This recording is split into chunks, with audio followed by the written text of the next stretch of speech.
Hi, Peter here from Genuine University. You may be concerned that if you try to do anything to make money doing what you love, that you're just not going to follow through. You're going to give up. You're not going to complete things. Maybe you're one of these people that has a lot of false starts. Maybe it's a minor thing. Maybe you don't have many false starts, but certainly knowing this last element of how to create and maintain change in your life is crucial. They're all crucial, but yeah, this one is one that can help you keep a track of all of the other four really nicely. And it's having an action plan. What so many people do instead of having an action plan is they get all excited about the vision.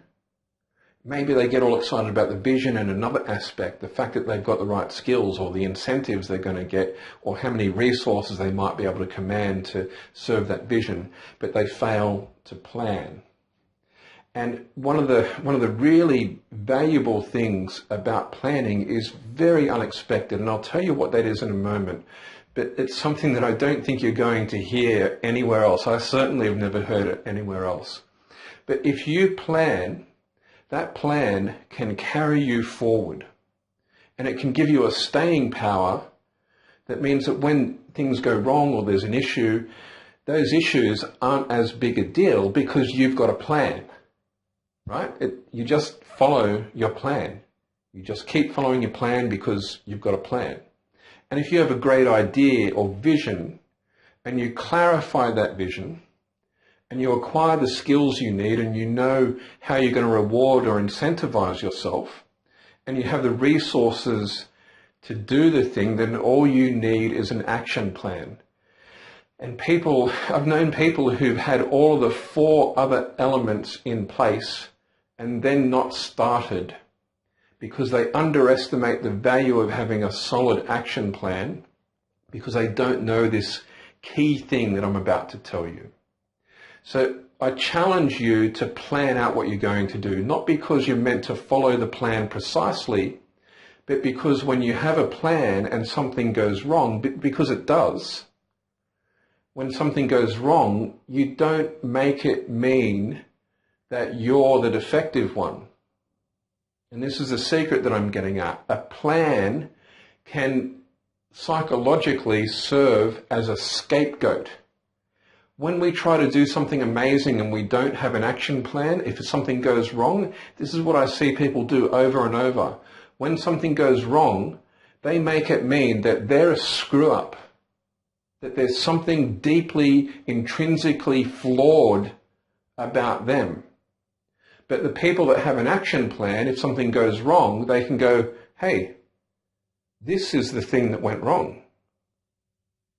This is the element of the plan that's not quite right, that I have to adjust.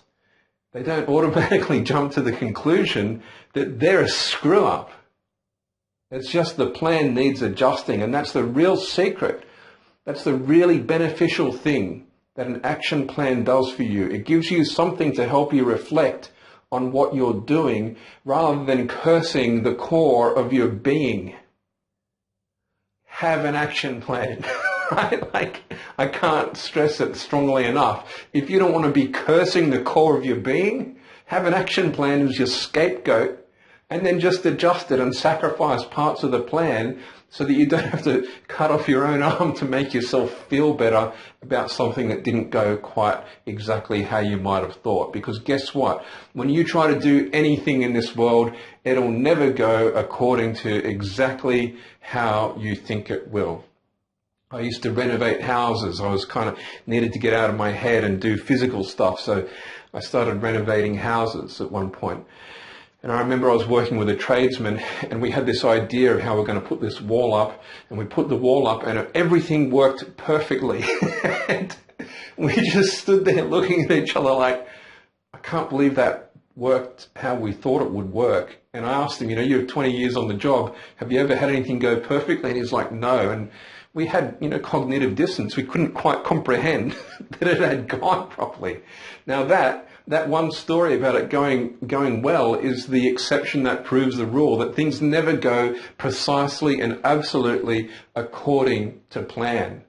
And you can make the plan your scapegoat, right? So Here's the best secret, kept secret about plans. Plans are not meant to be perfect. Plans are there to protect you from projecting their imperfection onto you. That's what the plan is there for. It's like armor, psychological armor, as well as something to help you map out where you're going and what you're doing and to help you make decisions. So plans you make protect you from making yourself wrong or a failure, and they can be adjusted so that you can more easily get what you need to do done. And they help protect you from a vague self-condemnation that you might have for not living up to your idealistic imaginings. Remember, the vision is the ideal, the plan, the action plan is the real, the practical. You need both because you're trying to create something that wasn't there before, and you can't do that without an idealistic vision. You must have that. And then everything in between is what helps you make this idealistic vision more and more real. And if you're comparing yourself to the idealistic vision, you will end up condemning yourself. So we compare the idealistic vision to the plan instead, and we change that. And you save yourself so much hassle by doing that. Plan. Yeah? Get an action plan to protect yourself from your own self-abuse and self-condemnation.